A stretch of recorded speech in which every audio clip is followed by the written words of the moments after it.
সৌরভ চক্রবর্তী পরিচালিত এবং কৌশিক গঙ্গোপাধ্যায়, দিতিপ্রিয়া রয় অভিনীত আগের সপ্তাহে মুক্তিপ্রাপ্ত আবার রাজনীতি ওয়েব সিরিজটি রাজনৈতিক মৌসুমে রিলিজ করা হয়েছে হইচই প্ল্যাটফর্মে, যেটি আসলে রাজনীতি সিরিজের দ্বিতীয় সিজন।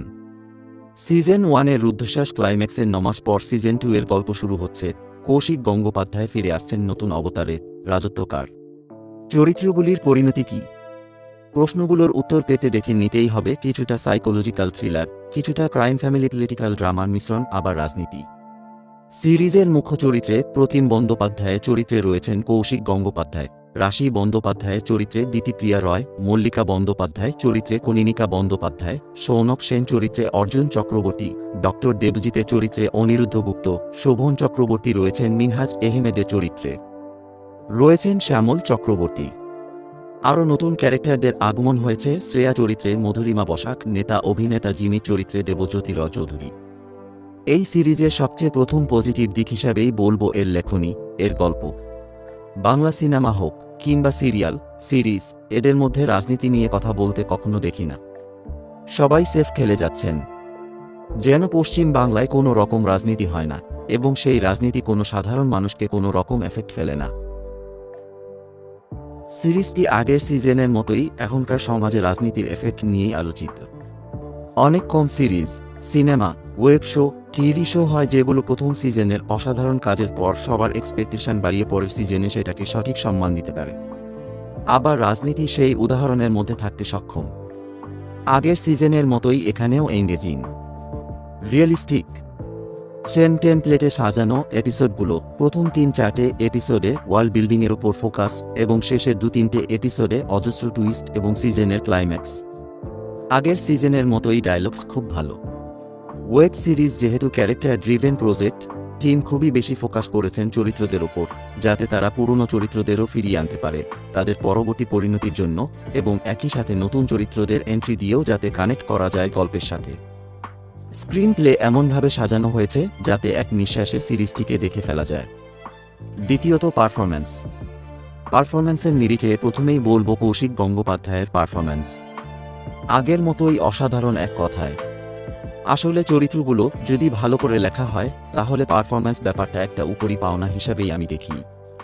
সেখানেও কৌশিক গঙ্গোপাধ্যায় 10-এ 10। সিজন 1 ও 2-তে দুটো ভিন্ন স্বাদের ভিন্ন রকমের চরিত্র। দিতিপ্রিয়া রয় ইদানিং খুবই সিলেক্টিভ কাজেই যোগদান করছেন, যেটা অনেক বুদ্ধিমানের কাজ। টেলিভিশনে করুণাময়ী রানী রাসমণি তাকে স্পটলাইটে আনে। এরপর ডাকঘর সিরিজটিও জনপ্রিয় হয়।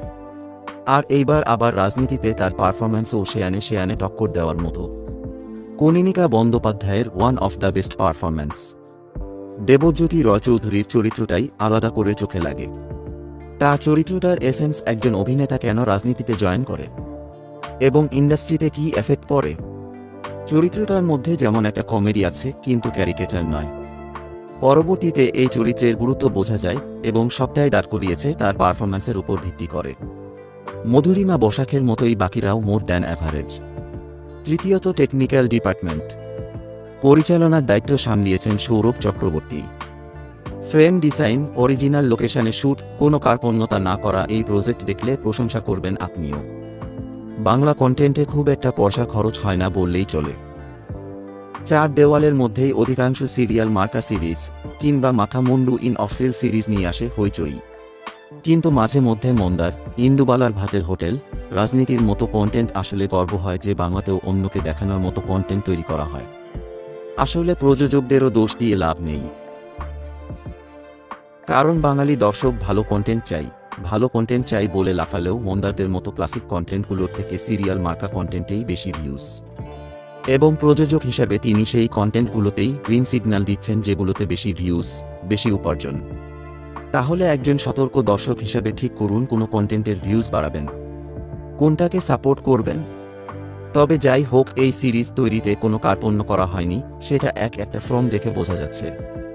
সিরিজের দ্বিতীয় সিজন আগের মতোই কোনো ক্লিফহ্যাঙ্গার না রাখলেও একটা খুব ইন্টারেস্টিং জায়গায় সিজনটাকে শেষ করা হয়েছে।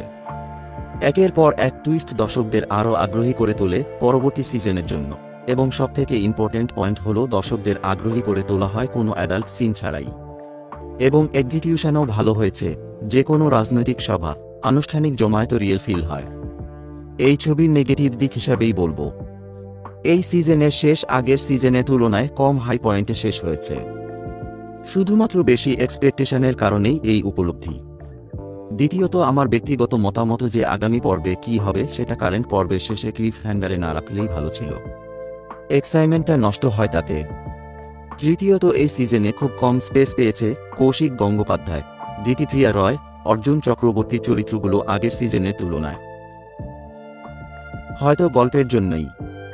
চতুর্থ পয়েন্ট হিসাবেই বলো কনীনিকা বন্দ্যোপাধ্যায়ের চরিত্রটি যেই দাপটে প্রথম সিজন শেষ করেছেন, এই সিজনে সেই দাপটটা, ভয়াবহতাটা ফিল করা যায় না। এই সিরিজটা হয়ে উঠেছে বাংলার one of the best series. আমি সকলকে রেকমেন্ড করব যাতে এই সিরিজটিকে লোকে দেখে এবং সাপোর্ট করে, যাতে এই ধরনের ভালো কন্টেন্ট বাংলা অডিয়েন্স আরও বেশি করে পায়। এই সিরিজের গল্প, ন্যারেটিভ, পারফরম্যান্স, স্ক্রিনপ্লের জন্য এই সিরিজটা একটা মাস্ট ওয়াচ হিসেবে পরিণত হয়। আমি এটা সবাইকে রেকমেন্ড করছি। এই সিরিজটাকে অনায়াসে 5-এর মধ্যে 3.5 স্টার পাওয়ার যোগ্য। আপনারা রাজনীতি সিরিজের দ্বিতীয় সিজন আবার রাজনীতি দেখেছেন? আপনাদের কেমন লাগলো? আপনাদের মতামত জানান কমেন্ট করে। লাইক, শেয়ার, সাবস্ক্রাইব করুন এবং একজন নিউট্রাল দর্শক হয়ে উঠুন।